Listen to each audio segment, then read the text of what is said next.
अस्सलाम वालेकुम friends, welcome back to top smarties drama serial Bharam. Jamal Ahmad की अचानक मौत तो काफ़ी गहरा सदमा दे गई सजल को तो इस बात का यकीन ही नहीं हो रहा कि उसके दादा इस दुनिया से चले गए। अब वो दादा के बगैर कैसे रहेगी? उसे तो आदत ही नहीं अपने दादा के बगैर रहने की। वो तो सब कुछ अपने दादा को ही बताती थी। दूसरी तरफ तैमूर पाशा इस गिल्ट में है कि अब मैं और अपनी बेटी से दूर नहीं रह सकता। मेहरुनिसा की निशानी को मैं अपने पास लाऊंगा। मेरी ज़िंदगी में सब कुछ है, सिर्फ़ और सिर्फ सुकून की कमी है। जब मेरी बेटी मेरे पास आएगी तो शायद वो कमी भी ख़त्म हो जाएगी और मुझे सुकून आ जाएगा। मैं और जमाल अहमद की कॉल का इंतज़ार नहीं कर सकता। मुझे खुद जाना चाहिए और अपनी बेटी को अपने पास लेकर आना चाहिए। सोच तो सही रहा है तैमूर पाशा, मगर शायद ये सोच उसको 4-5 दिन पहले आ चुकी होती तो आज उसकी सही वाली बेटी उसके पास होती। सही वाली बेटी मतलब वो तो मैं आगे जाकर आपको बता ही दूंगी। तो पहुंच जाता है तैमूर पाशा राबिया के पास। वो दरवाज़ा खोल के उसको अंदर बुलाती है और उसकी सारी बात सुनती है।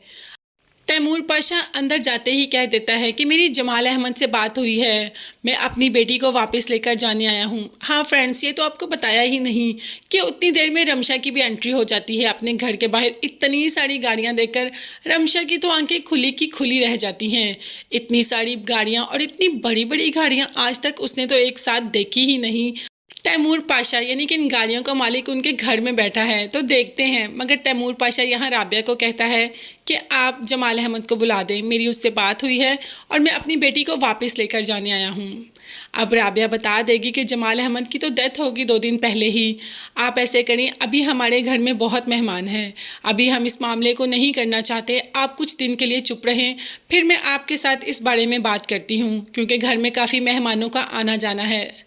तैमूर पाशा तो एकदम जमाल अहमद की खबर सुनकर परेशान ही हो जाता है कि अब मेरी बेटी कैसे मिलेगी, मुझे कैसे जाऊंगा मैं अपनी बेटी के पास। राबिया को कहता है कि बस आप एक दफ़ा मेरी बेटी को बुला दे, मैं उससे मिलना चाहता हूं। तो राबिया कह देती है कि अभी आप चले जाएं, अभी हमारे घर में बहुत मेहमान हैं, मैं खुद आपको कॉल करके बताऊँगी और आके आप अपनी बेटी से मिल भी लीजिएगा और अगर वो जाना चाहे तो उसको ले भी जाइएगा। अब यहाँ पर बात नहीं करती अभी राबिया सजल से। अभी सजल को किसी सच्चाई का इल्म नहीं, मगर रमशा हर सच्चाई को जानती है।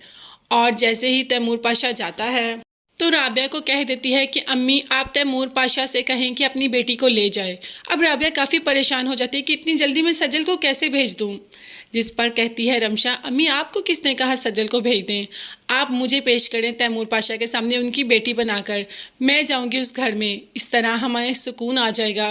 दादा अबू के जाने के बाद जो हमारी अधूरी ख्वाहिशें रह गई हैं या जो घर का खर्चा है वो सब मैं पूरा करूंगी।